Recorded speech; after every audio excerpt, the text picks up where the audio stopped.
All right. Hello, everyone. Thank you so much for tuning in to today's episode of What's Next. My name is Matthew Quinn. I'm the host of the show. And here we're going to talk about what's next with venues, particularly in Oakland, San Francisco, and Los Angeles.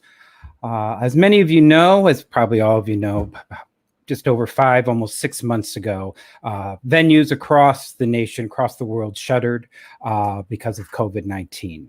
And now, in the last several weeks, there's been a slow trickle of venues that have begun to open. I'm very excited to have 2 of these venue managers who are bucking the trend and taking some bold steps in terms of tomorrow and venues and what's next with them. So I'd like to start by introducing from San Francisco and Oakland, Mr. Rob Reddy. Rob is the artistic director and co-founder of PianoFight, an indie performance venue with 2 theaters, a restaurant and bar with a music stage.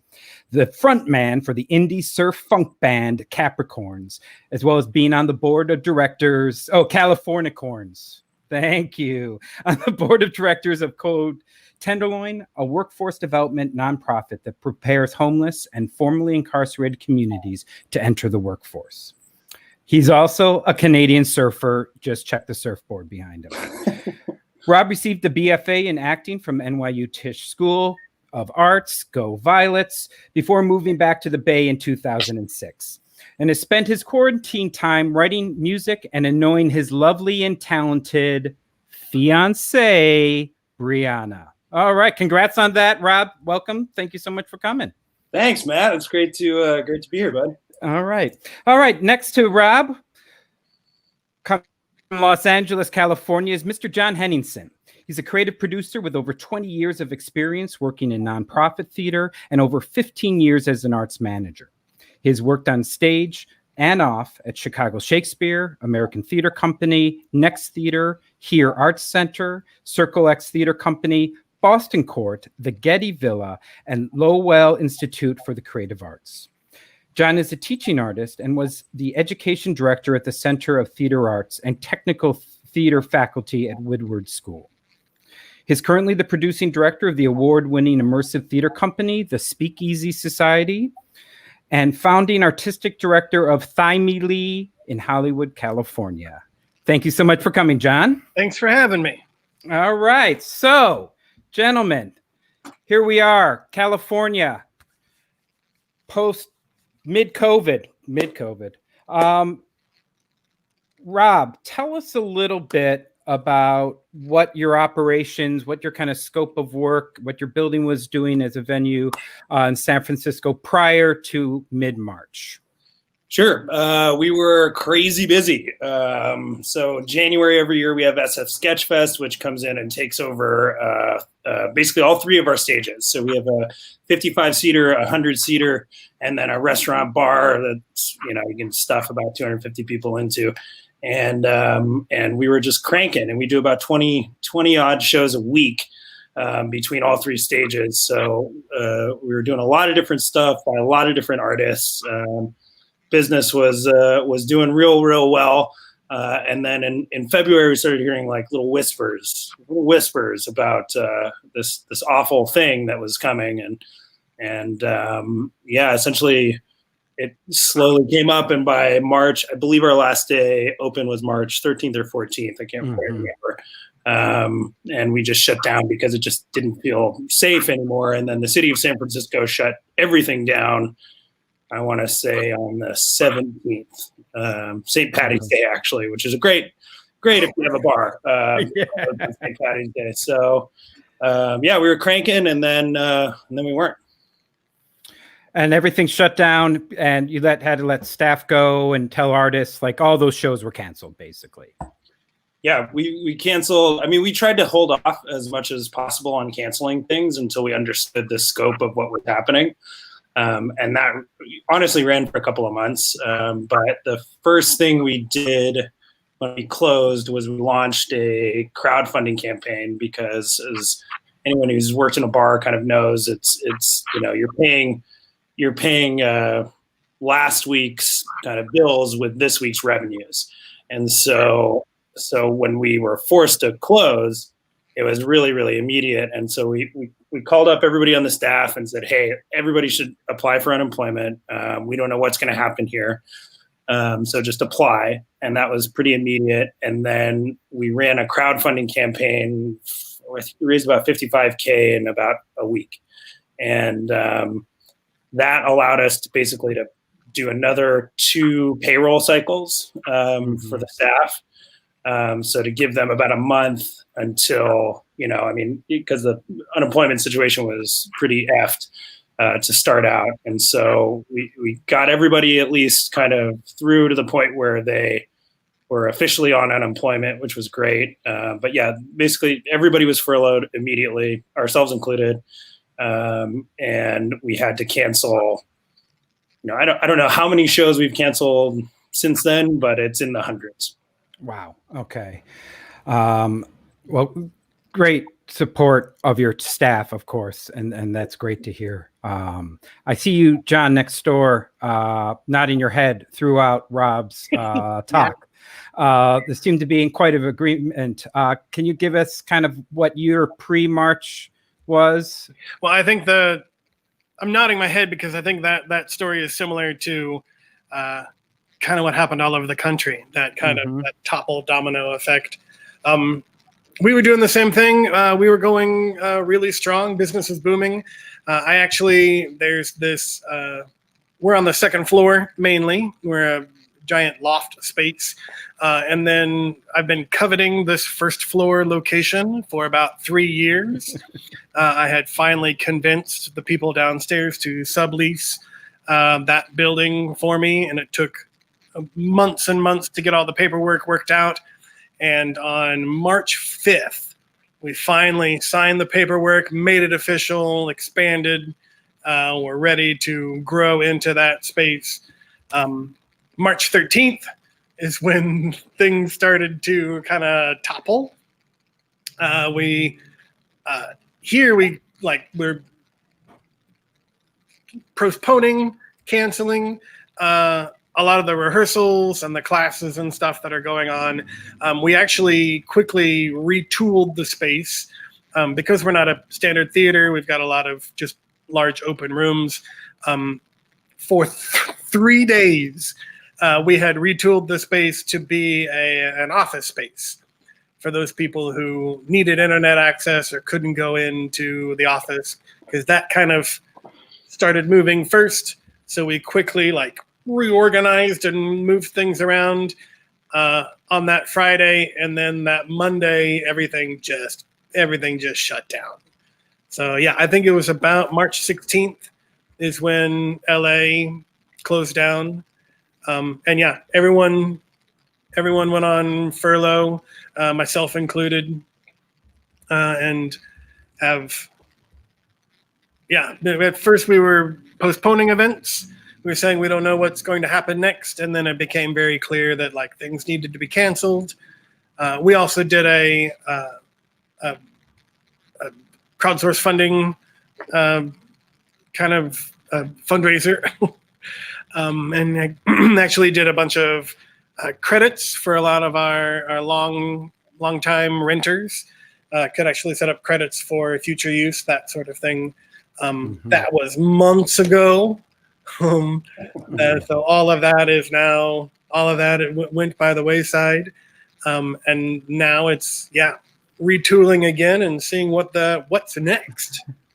So before we get to what's next, just to look a little bit more into this, was there this time when, because I think everybody felt this was going to be 2 weeks, this was going to be a month, and then it just kept getting longer and longer. How did that kind of conversation go with the artists? Was there communication with your workshop people, artists, staff? Was it just kind of we're on hold, or did you guys make a decision to kind of we're just stopping at this point? For us, it was very much on hold. We initially, I think we canceled events through end of April, 1st of May. We're nothing's happening in this period of time. And a lot of it was let's just wait and see what it is. Yeah. And then as time went on, we started extending that calendar more and more. I remember early on thinking my friends who had birthdays, friends and family who had birthdays early on. I was like, oh, that's horrible for you that you have a birthday during quarantine. Thank goodness my birthday's in September and I won't have to worry about that. Yeah. There was a lot of hopeful thinking that this was going to end sooner. How about you, Rob? Did that kind of follow the same? Exactly the same track. The only thing that I was going to say was that, like, in the first couple of months, like, we were communicating with artists, just like mass emails to, because we have so many acts that happen every week. And so we're just kind of sending mass emails like, we're nothing. Like, we'll postpone, we'll reschedule, we'll hit you up later. But in the first couple of months, we were having artists get in touch with us and say, like, hey, my show's in, whenever, in June or July, and I don't think it's really going to work. I'm on a tour. It's blah, blah, blah, blah, blah. And like now, like, nobody hits us up. Like, everybody knows that it's fucked and canceled, that it's canceled. And so yeah, that kind of the communication from the artist, like, slowed down a lot. Yeah. I actually had a wedding that was scheduled for April, and they had family coming from Europe. So they were like, none of this is going to work. They rescheduled it for August. And then about mid-July, they're like, we're none of this. We're going to next year. We're going to reschedule it again for next year.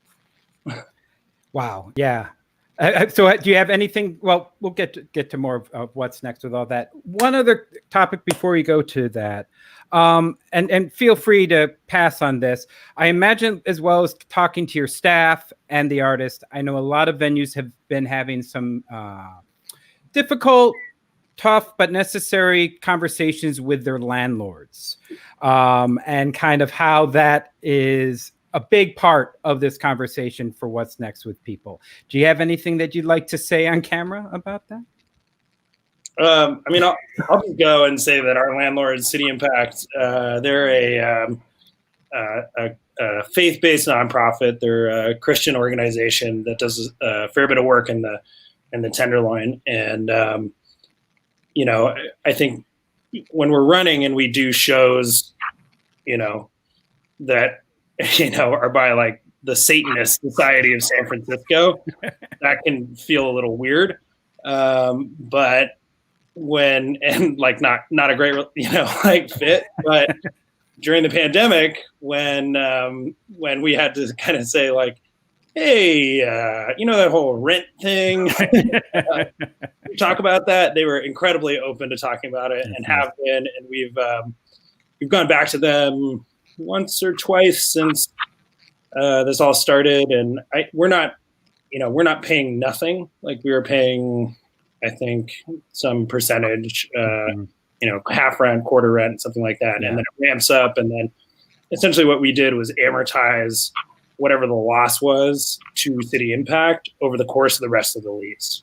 Mm-hmm. So City Impact essentially isn't out any money over the span of the lease, but we don't have to pay it right now. And assuming that this doesn't go on for 2 more years, the increase on our monthly rent once we do get back open is actually not, it's not that bad. Yeah. No, that seems like a fair deal. And I a lot of the venues I'm talking to, 25% to 50% seems to be what a lot of people are working out. Although I'll add that amortization, that's a nice way of kind of dealing with it. John, do you have anything to add? No, Quinn, you didn't bring this up before the show. My lawyers have said I shouldn't talk about it. Well, yeah. We've had several conversations over the course of the past few months. Some agreements were made, and then people forgot that we made those agreements. And then I was able, the city and county of Los Angeles has put in place regulations about what can and cannot happen between a commercial tenant and their landlord. And once I showed them what those regulations were, we were on a different footing. But it's a constant back and forth. I'm actually going to go back into conversations with them again. Again, that expansion that we did and the beginning of a remodel of a first floor location, we're going to go back into conversation and see whether or not that we can sustain that space. I appreciate that challenge, John, and I'm glad that both of you guys are still here doing what you do. And on the upswing of this, John, some things have changed in Los Angeles in particular, and you do have a what's next in terms of the space. I saw an announcement go up last week, and now spaces are, like I said, are slowly starting to open. Can you kind of talk about what that means for you? Sure. There was some back and forth with the city trying to figure out what regulations were and what's allowed, what isn't allowed. We actually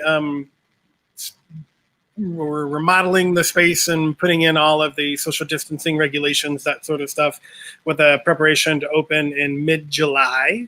That's when everything was starting to reopen in California. Then, as we know, they tightened the reins a little bit as things started to peak. Yeah. Here, just within the past couple weeks, though, it has been announced. The health department here in LA County has said that theaters can reopen for auditions, for filming, and for rehearsals. So with that news, we were already kind of prepped to do that, and we started pushing hard to reopen, to figure out how to get people into the space safely, within regulations, and to kind of coordinate how the space could be used during this time. We've been very careful right now. We have 12,000 square feet and 7 different rehearsal rooms, performance spaces, that sort of stuff. And we, up to this point, we only have one group in the building at a time. Mm-hmm. So in the before times where we would be running all 7 spaces back to back from 9 in the morning until midnight, 2 a.m., whatever. Now we have one group in one room for a couple hours, and then have things in place to, like, while they're here, wear a mask, social distance, that sort of stuff, and then how we sanitize the space in between. So I want to go a little more into that. I know you have some pictures, but there was, when you mentioned kind of rules to follow, there was like a link, there was like a website with a pretty detailed list of what you need to do, right? Yeah, and actually on the Los Angeles City website, there's a whole lot of regulations for each industry. So if you're running a nail salon, if you're running an office space, if you're running whatever the industry is, a school, it's pretty in depth. All the things that you need to do and need to be accomplished. I would say that 80% of all of the regulations are the same. It's wash your hands, sanitize, social distance, wear a mask, that sort of stuff. Mm-hmm. If you're sick, don't come in. Things like that. Yeah. And then with each industry, it does get more specific within each group. So what we are working under, and what the county has had us work under, is the filming guidelines. So people are doing a film set, that sort of thing. That's along the same guidelines. And we, on our website, thymelearts.com, on the very front page, we've got a link to what those guidelines are. That's great. We as a venue, so there's a lot of information in those packets. There is kind of what the location requirements are, and then what the requirements are for the film crew or the rehearsal crew or whatever that crew is. And we are following all of those regulations for the location. And then we just talk with whoever's booking the space. We talk with them about what the expectations are and make sure that they have read the information and they're following that information in order to use the space. are you having groups sign waivers or anything along those lines, or is it just like they sign off, they read the rules type of thing? They sign off, they read the rules. So in our when they book the space, we're a little bit different because we're not a theater. We're a co-working space for the performing arts, incubator space. So we have a bunch of different groups coming in, and they book the space for what they need. So as they're booking the space, whether it's for an hour to do a self-tape, or whether it's 3 hours to do a film shoot or whatever, they have to fill out a reservation form. So we have all their information. And we do have the rules and regulations at the bottom saying, I have read these regulations. And there is a waiver saying, I have read these regulations. It also goes through simple things like, I agree to throw away all of my trash. I agree not to destroy the building while I'm here. And there is an understanding that like COVID is a real thing. And there's nothing, like I can't guarantee that you will not get COVID. No one can guarantee that. John, I have a question. Was there an insurance component to like opening back up? Did your insurance company say anything to you and say, oh, your premium's going to go up, or you have to do X, Y, Z with it's COVID? The waiver of liability. Okay. So within that, within it, I'm speaking about it casually, but it does say that like it starts out, COVID is a deadly disease, and there are inherent risks in going out into public. And then, the insurance company had some words that I needed to put in there. I'm just going to go ahead and take some notes over here, John. That's what it's about, man. I'm going to say, yes, please do. I also, I stole a lot of my language from movie theaters that were opening back up. Yeah. And we do this. I do this all the time. I think a lot of small venues do this all the time. There are giant chain theaters, movie theaters, that have very expensive legal teams and very expensive marketing teams that have spent thousands of dollars on how to figure out this wording. So I will see what they have done and use it for my own good. I'll also add, if either of you during the course of this have links that you want to share, we'll put them on the comment section of the YouTube channel so people could be it. I'll definitely put the Board of Health film rules because I thought that was really interesting. So, John, that's for LA County. Right. And it may be different in. Excellent note. And I remember movie theaters were going to open I think back in July, and then they closed too. So there's been a lot of back and forth, but we're going forward. We're moving it. Do you have some of those pictures? Let's see, because I know you've done a lot of work in that space to Here's some stuff, photos of kind of what we've done. So in the past, this used to be a lot of seating, and there were church pews, and this is our upstairs gallery space. We went ahead and I can control the photos. Hang on. Yeah, baby. We went through and kind of delineated the walking path. Again, a lot of this is part of the regulations. So the delineated walking path, keeping people 6 feet apart. We removed anything that is a fabric seat, so stuff that's easier to clean. We also have there's signage everywhere. This is great signs. Love the signs. Great signs. Great graphics. This is part of when I was bringing the employees back. I have Rachel Caselli is one of my employees, and she did all of the signs. They're great. So it fits within. God, there's a lovely trash can there. You have your own branded social distancing. So that's pretty above and beyond, because when I see bars and restaurants and they're printing stuff, which is exactly what I'm going to do, print stuff like directly off, the county website, but you guys really take it to another level, and I just want to call that out and just say it's impressive, and props to your staff. Some venue love there. I like that very much. Yeah, we looked at a bunch of different places and what other organizations were doing and kind of modeled that off of them. And then, of course, this is we went to Staples and had them printed out. I actually noticed the 80% alcohol sanitizer. That's what kind of caught my eye. And I do want to point out, so that's Froggy sanitizer. So Froggy is they make fog juice. So they kind of pivoted early on to make hand sanitizer, and we purposefully went to them. So it's still supporting the entertainment industry.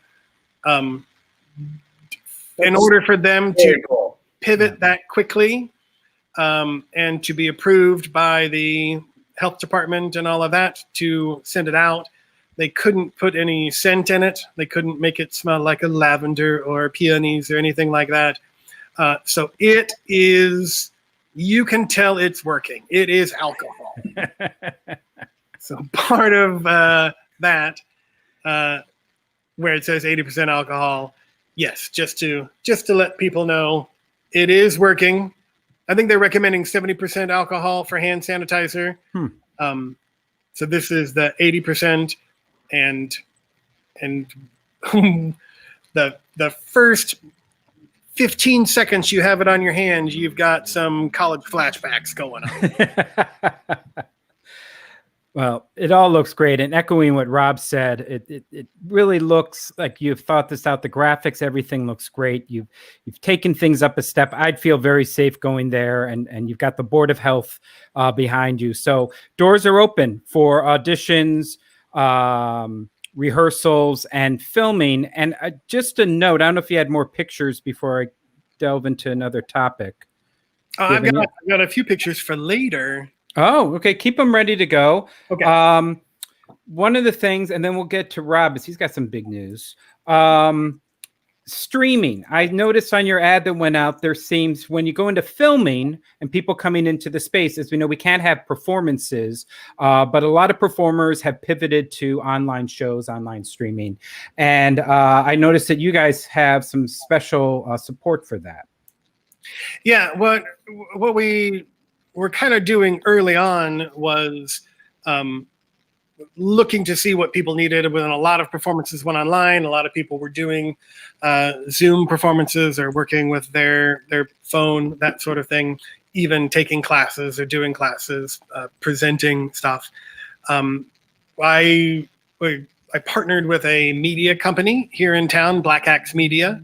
And they have kind of worked out, there's several different tiers of live streaming, where you can come in and rent a room here, and then that comes with the live streaming package. So you have camera, sound system, an on-site technician, all of that stuff to kind of get your project up and running. There are a couple different tiers. We have we call it the Mevo package, where it's a Mevo camera, but Danny over at Black Axe Media has bent it a little bit to get a little bit more quality, better sound out of it. And then Danny, as it's a media company, he's got a larger package that if you're wanting to do shows or if you want to do something more involved, he has professional quality cameras that are 50 bajillion times better than the Mevo. He can bring in and do a multi-camera setup, that sort of stuff. And all of that has kind of worked out through the consultation. So again, go to the website, thymelearts.com. You can go to live stream. There's the basic information there. And then once you start, look at that. Wow. You start talking to Black Axe Media and Danny, and they'll figure out what exactly you're looking for and how much production value you want. If you just want to stream it, or if you want something that is live streamed and then you can use later on for your reel or something like that. There's a lot of different options there. We're basically, I mean, from the beginning, it's always been, what can we do to support artists? And what we were seeing as things pivoted online. All right, how do we make this accessible to artists? Yeah. Well, congrats on all that. It's very exciting that you're open, that you're getting a community open and available for artists to come and put out their work, because I know they're anxious to do it. I want to call out Sally Semegan. I agree. I can't wait to see live performances again. And I think if anybody's going to do it, these two guys right here are. So thank you for that shout out. All right. So, John, that's great. We got some more pictures we'll come back to. Mr. Reddy. So you guys have also had some changes, some things going on. Do you want to talk kind of what you've been doing similarly to John? And then you've got some big news that you just announced. Sure, I'll just get to the fun stuff. We're doing similar stuff that Thymele Arts is doing. And the fun news is that after we kind of got SF situated, which we did receive PPP loan and an EIDL loan, which was great. We did this crowdfunding campaign. We got a couple of grants, private stuff. And once San Francisco was at least kind of like, okay, it's not going to close tomorrow, we turned our heads back to a deal that we'd started working on in November of last year. And slowly but surely figured it out, nailed some more grants, worked with a handful of more folks, and announced, I believe we announced it in August, that we are opening PianoFight Oakland, which is taking over a space formerly called the Flight Deck, which is a 99-seat black box theater with rehearsal space, with office space, with storage space, with gallery space, in the heart of downtown Oakland. As far as we know, it is the only black box in downtown Oakland, which is also kind of insane. Wow. And so we're taking over, we've taken over that. And we kept the Flight Deck staff in their jobs. Thankfully, there weren't many of them. There were only a couple of them, but they're still employed. And both venues in San Francisco and Oakland are actually open for business, doing very similar stuff to what John was kind of talking about. And if you have, if you can pull up my screen share, I can show you some lovely images. Wow, look at the size of that space. Yeah, so it's actually a really big space, which is pretty cool. There's a rehearsal space, and then today we actually had a there's the gallery space. So this is right on Broadway at 15th, which is about a block away from Oakland City Hall. So one thing that we also participated in, and I believe we were the first theater in the Bay Area to do it, is something called #OpenYourLobby, which I think we got a frozen. There we go. He's back. To protesters specifically, and make a safe space for protesters in case there were any kind of clashes with police, or just in case they needed a bathroom or some water or some snacks, whatever it was. So we participated in that right here in this lobby at PianoFight Oakland. And then today we actually did a little live stream. It was like a drumming, live stream drumming, I believe a class. It might have been a performance. I'm not totally sure, but we set them up. We actually just got brand spanking new crazy internet in the space. And it has like some crazy upload speeds and download speeds. So it's looking good. And we're kind of putzing around and figuring out more different, setups with a podcast setup, a live streaming setup, something for classes where you have a couple of screens, and just trying to solve for essentially artists who need some kind of space that isn't, in their home. To do this stuff. So, somebody who teaches a tap class, for example, somebody who's doing a drumming class, something like that, that they don't want to, disturb their wife or daughter or roommates or whatever it is. So that's kind of thing that we're trying to solve for right now. And we've got that going in Oakland and in San Francisco. All right. So all of your spaces are open and following these kind of new procedures to let you do the streaming, let you do auditions and rehearsals. Something you brought up that I found interesting, I don't know if you want to speak on it. They're not allowing workshops yet. So where you can have rehearsals in your space, even though you can't do performances, workshops themselves aren't allowed. So basically streaming is kind of the option that you have for workshops at this point. Are you seeing a lot of those? Yeah, I mean, San Francisco and Oakland are two different counties and have different regulations, which is really fun to track, you know. Keep up to speed on both of them. That's great. And they change all the time too. That's the yeah. And then also, you know, the state of California. Right. But the carve outs that they have, that both counties have carve outs for media businesses, and that includes radio, television, newspapers, and other media is what it says. Right. And so, you know, it's pretty, you know, there's some gray area, but I think for us, you know, like, and we're talking about doing digital and streaming and whatnot. And in Oakland, I would put us squarely in that carve out because that's essentially what we're offering. We're offering digital media services. And then in San Francisco, they actually do have very specific rules around live streaming live events, which have to do with, you can't have more than, you know, 12 people in a room at a time, which includes your cast and your crew. There can be no audience, but there is actually slightly more specific language in San Francisco County for streaming live events. But the in-person stuff has been pretty.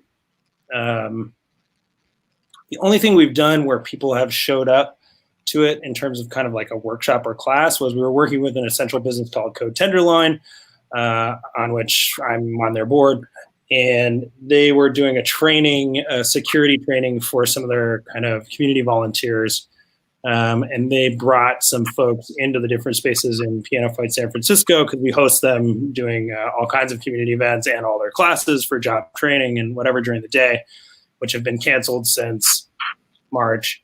But they needed a place to do this very specific training for these community ambassadors who are out every day in the Tenderloin, dealing with, you know, all kinds of different folks. And we said, of course, we can use the space. And so, you know, we had them in there. But beyond that, there hasn't been much. There's been no other kind of like anything where, you know, there's a presenter and there are people listening. You know what I mean? Right. It's more of, John. Well, you had mentioned grants and stuff like that. Are you a nonprofit? No. Oh. Nice. So we did this fun thing last year. We're a for-profit company. We're an LLC. But last year we worked with a company called Independent Arts and Media, which is a local nonprofit. Basically, all they do is provide fiscal sponsorships. And so we worked with them and said, hey, like we are a for-profit business in the sense that we're for a profit. We're for it. And we worked with them and said, we do a lot of things that aren't profitable, or, you know, a lot of things that are that community component. For community benefit. Exactly. And we want to be able to raise money for these things. And they said, okay, well, let us, you know, talk to our lawyers and figure it out. And so we worked with them, and it's a pretty standard deal for fiscal sponsorship. Yeah, it's a pretty standard deal for that with a couple of little minor tweaks in there. And once that was set up, then this year, when we started looking at Oakland kind of very seriously, we talked to a handful of different grant makers, specifically Hewlett Foundation, Radium Foundation, and Zellerbach Foundation. And, we kind of went to them and said, hey, this is what we're trying to do.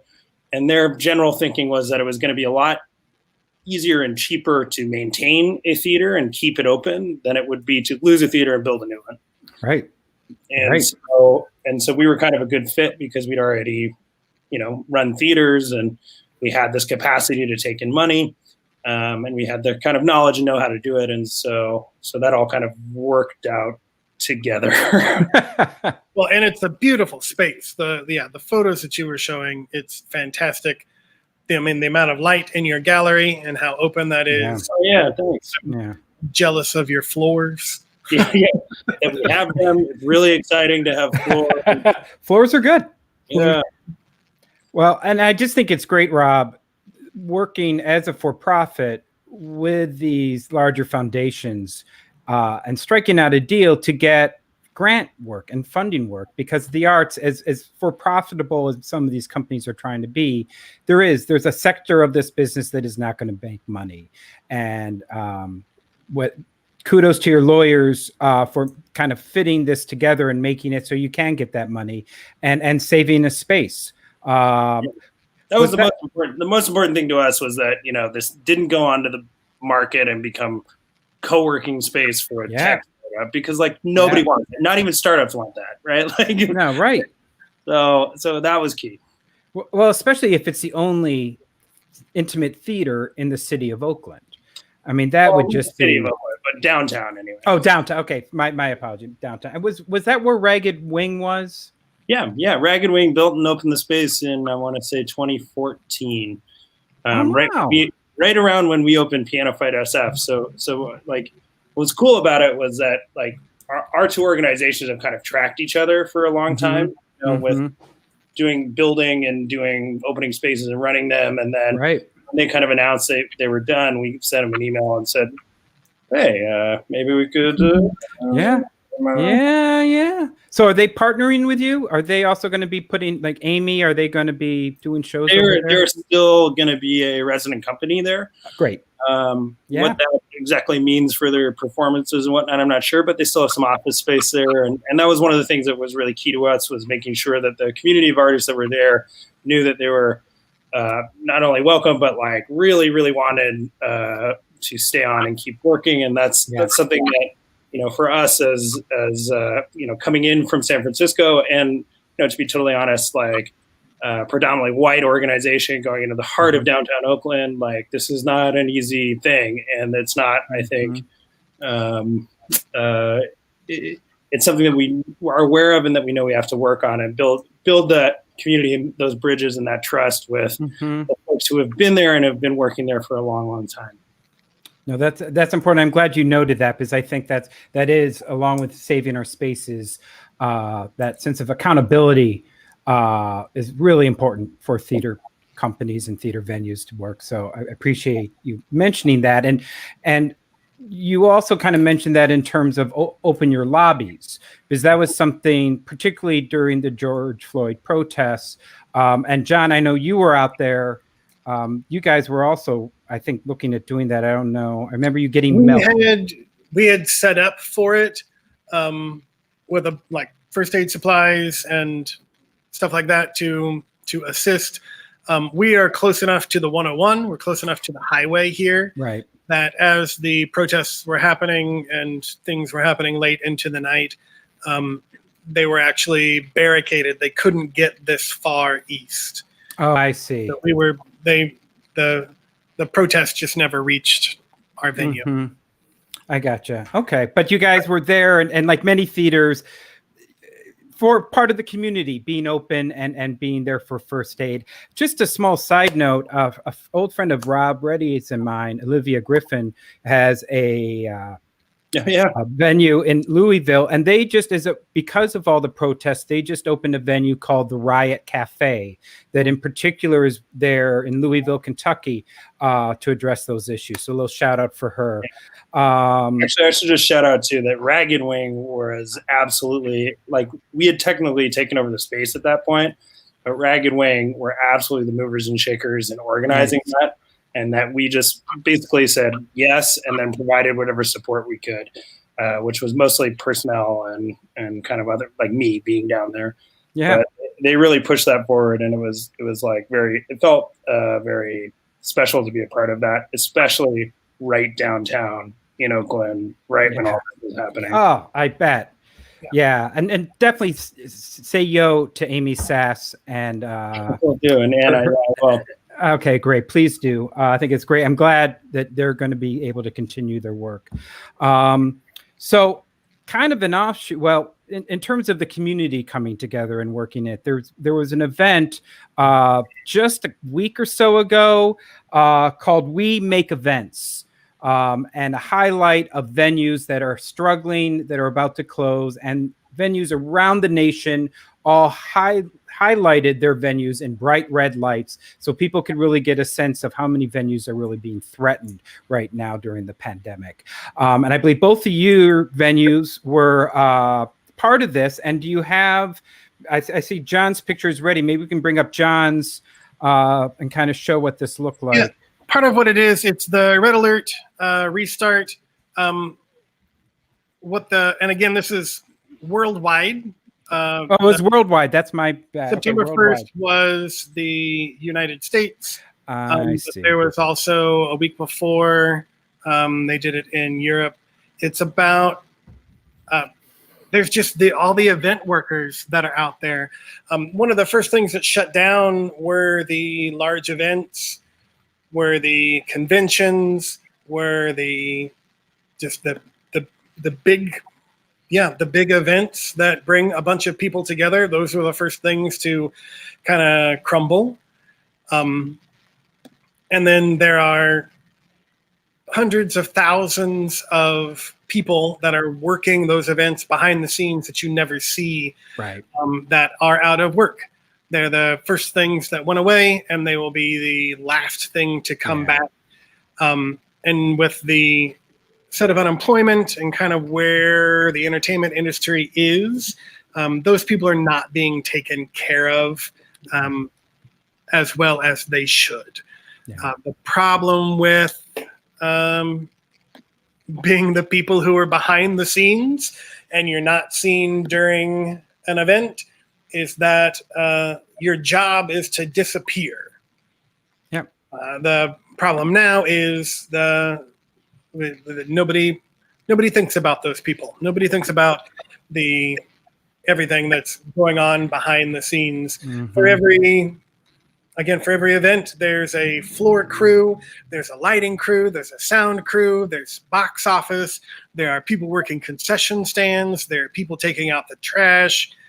These, like the Staples Center, there's thousands and thousands of people that are involved in any event that happens there. And again, the first thing to go away and the last thing to come back. Yeah. So part of the restart, Red Alert restart, is just to bring awareness about all of this. They are working with Congress to get something that is set aside for arts workers, to be sure that they are taken care of. Mm-hmm. A lot of times, people have mentioned that we want to make sure that the people who are the tattoo parlors and the salons and the mom and pop shops get back to work. And just to remind people that there is a gigantic section of the community that is not being supported and forgotten. Yeah, and thank you, John, for doing a much more eloquent description of that. I get a little worked up. No, it's beautiful because I'm case in point. I was talking about the venues, but it really is. I know there's a few Facebook live event sites just updating information for all these people, hundreds of thousands of people, right? I mean, it's a large it's all over the world. Everything, all of the live events have been shut down. Yeah. And I do want to shout out Kinetic Lighting. They were the main vendor for a lot of the LA locations and even beyond that. And they helped me out with additional lights. And I know that they helped out a lot of other venues, including the Coliseum around Los Angeles and LA County. That's a great note and a nice shout out there. And Rob, I know you've got pictures, but also that comment's kind of a nice segue to the community work and groups that you're involved in. We talked previous episode about LA community kind of coming together, but maybe let's first start if you want to bring up Rob's pictures. Yeah, so we obviously participated, and I'll kind of scroll through these, but this was one of the things that we jumped in on and felt really good about it, because there's, as John mentioned, there are just so many folks who are affected by this. As you can see here, I tagged The Rock in this tweet because he's a guy who knows about live events. And I was really pulling, but turns out my 15 retweets and 14 likes didn't get him to respond. So maybe this podcast will. But there was a handful of other things that are kind of happening during this pandemic that are just kind of interesting. And one of those is that you have the art sector, the art, culture, and entertainment sector, which is really quite huge. The creative economy is that's, by the way, the Salesforce Tower. You can see it just kind of down there. Oh, that went red too. Oh, that's great. And Macy's, of course, was all lit up. I was kind of wandering around after I set everything up and took some more photos. This is American Conservatory Theater in the Curran in downtown SF. And this is PFO, which still has all the flight deck stuff up on it. But that's our space in Oakland right there. It's great. But yeah, a handful of things that are happening are that folks are starting to talk to each other in this really cool way. So in San Francisco, like nationally, a thing that happened was the National Independent Venue Alliance was created. That's called NIVA. It's predominantly music venues, but it is massive. And there are about 3,000 different venues that are part of it, plus, tens and tens of thousands of individual members. And they've been incredibly successful at organizing. One of the things they pushed along, this Restart Act, the other two they have been pushing for pretty hard one of them is the Restart Act, that's in Congress. The other one is Save Our Stages, and that's another bill that's working its way through Congress right now. And you can actually go to NIVA's website, and you can say, click Take Action, and it'll pull up a little letter, which you can send it directly to Congress, which is kind of fun, and support both of those bills. Yeah, that's NIVASSOC.org. Oh yeah, he'll bring it. There he is. And so you can go there and fill that out, and that's incredibly helpful. I believe that's also the same info that's up on WeMakeEvents.org. But NIVA is this kind of national Independent Venue Alliance. So it's really interesting. Those are talking, and I think that has kind of spurred some other local versions of this. For example, in San Francisco, there's actually a couple. One is the Independent Venue Alliance, which, that's their website. Nice work, Miles, right on it. And then there's another one which kind of doesn't quite have a name yet, but is another group that's kind of organizing. And what's really wild to see is that you have, the nonprofit art sector, which is the ballet, the opera, the theater, that kind of thing, starting to talk to the for-profit event sector, which is like music venues predominantly, or just like big live event venues and promoters like Another Planet. Like, for example, I'm on calls with some folks from Another Planet and Bimbos and Bottom of the Hill. And what's crazy is like those groups just didn't, talk to each other before. Like, Yearbook Winter Center for the Arts, I think, has a call with somebody from Bimbos and Another Planet next week, which is like those groups don't interact. Yeah. And so, when you were talking about kind of thinking about what's next for venues, I think what's really, really crazy, and maybe the silver lining of all of this, is that for venues anyway, and for maybe just for the arts and entertainment and culture sector as a whole, I'm really hopeful that there will be a lot more collaboration, a lot more organization, and a lot more awareness about what this creative economy does and who it's made up of. And I'm just hopeful that all these folks can kind of come together and talk and speak and organize in a way that is fruitful for the millions of people who work in and around the industry, not only in this country but around the world. I would jump in also for the restart and the getting the venues back up and running and getting those arts employees back at work is one part, but also just the entertainment industry as a whole. I used to spend a lot of time working in nonprofit theaters, and I've written many grants, and it is very much for anytime someone comes out to a venue. If you're going to go see a show, if you're going to go see a live music event, if you're going to do that sort of thing, most likely you're going to go have dinner first. Right. You're going to travel. You're going to pay for parking. You're going to walk around the neighborhood afterwards, or you're going to you're spending money. So every dollar that is spent at an entertainment or at a theater, at a venue, there's also exponentially all of this other benefit that is going to the community, going back into the economy. So it's I've actually heard. I think it's 1 to 12. I think it's for every $1, it generates 12. And Rob, as you guys may know, is it $52 billion industry in the U.S. nationwide? All the offshoot.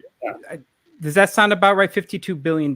So it's a lot of money. It's a lot of people. It's massive. And what's crazy is like it dwarfs, I mean, I'm not quite sure what I think airlines are the only industry in the U.S. that has gotten a specific bailout, right? Right. And I think they're crushing us. They are airplanes. They make people fly. Speaking kind of connected to that, I want to call up a comment. Sally, once again, I take it there isn't any stimulus help for performance art space in the GOP skinny package that has been presented at the moment. I think that's a big no. Do you guys know? I don't think there's anything. Part of the restart, so it isn't specifically laid out for arts workers. That's something that we're trying to gather people together to let Congress know. That's what the restart was. And Rob, you'd mentioned one other bill that was out there. Save Our Stages. It was introduced by John Cornyn and Amy Klobuchar. But it was again more relief for kind of arts, entertainment, culture sector specifically. And as far as I know, I actually don't know a ton about what's the skinny stimulus. It also keeps changing. Yeah, it does. There was another one. I know there are several venues in LA were talking, just trying to get in front. I think it was more of a city bill, talking to councilmen to get, some carve outs, gain some money to stages to keep them. And I think that fight will probably keep continuing the longer we're here. So as we're kind of winding down our final hour, I did have actually one question to Rob. I know that one of the things too that I've been seeing you guys working on a lot is you have been doing some online PianoFight produced shows that you've had. You've had a little piano playing, you've had a little mostly music, but I think there's been some solo shows or stuff out there. Any insight that you can share with us of what kind of these online shows? How do you get pianos to fight, Rob? Who knows? But there's it's been fun. We've been doing a virtual venue where we're just booking members of our community to kind of jump onto our Facebook, onto our YouTube, onto our website, and just do their thing. It's predominantly music, but it's also been a bunch of comedy shows as well that are running through Zoom and then through our stuff. And it's been pretty interesting because all that stuff is, usually very local, and you can only see it if you're living in San Francisco. But now, there's this one show that has a super fan in London who at 3 a.m. wakes up every week to get on and participate and enjoy it. But you can go to PianoFight.com and check out the virtual venue calendar. And then we've done some other stuff, but we will I won't bore you with it. But we will continue to produce our own stuff going forward. That are kind of more variety show type stuff, and it is pretty fun. We did it as a thank you show for the around 1,000 people who donated to our big crowdfunding campaign, and we'll be doing more of that in the fall. Oh, that's great. That's great. I mean, you guys have hit on a few really important things. It's this artistic community we're all taking care of that's trying to get out there, who wants to do their art. There are the workers and all the venues who are keeping the venues going and making that art happen, and the venues themselves. And all three of these groups are struggling right now.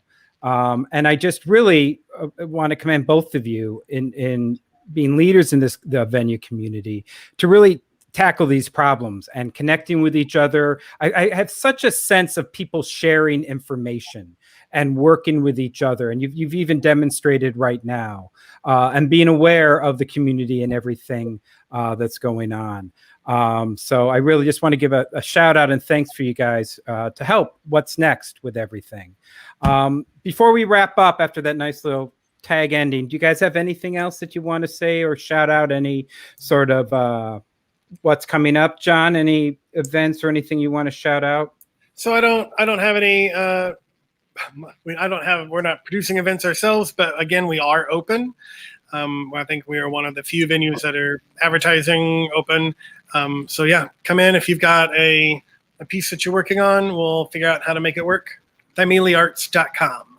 All right, do you want to bring that up quickly, Miles? Give that one more shout out. And then to end on a high note, I know, Rob, you've got some video action. Do you want to play that for us? Is a kind of before we I did shout out Rete Tequila. They've been doing a great job at keeping tequila in bottles that I can buy, and I'm really grateful for that because it's really sucked the last few months. Yeah. And today, the whole sky over San Francisco was like Blade Runner 2049, and that was real weird. And so let's really shout out to Arete Tequila. Also, we're open, and if you want to come by and do some things at PianoFight in Oakland or San Francisco, please do. And sure, I can leave you with a little Should we tune. leave with a little tune, remembering the good old days when we were all in a venue, and keep full screen that thing? Sure, I will. And cheers to everybody. Cheers, salute.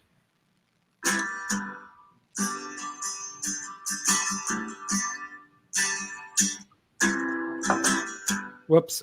Oh, I went to a different screen. There we go.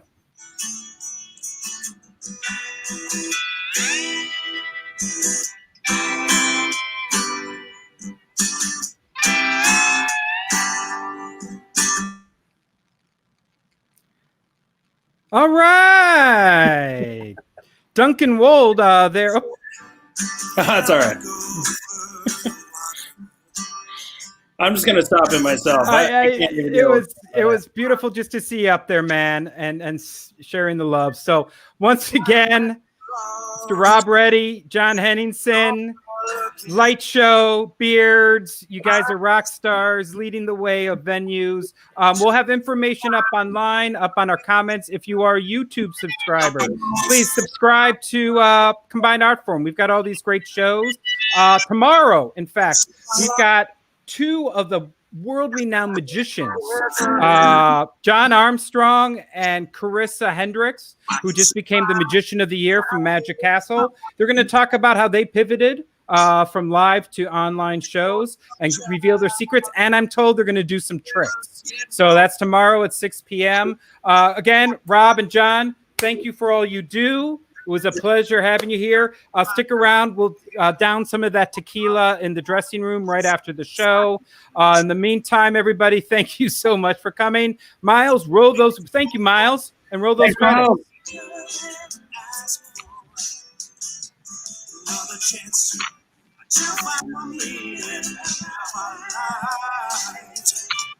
Why are we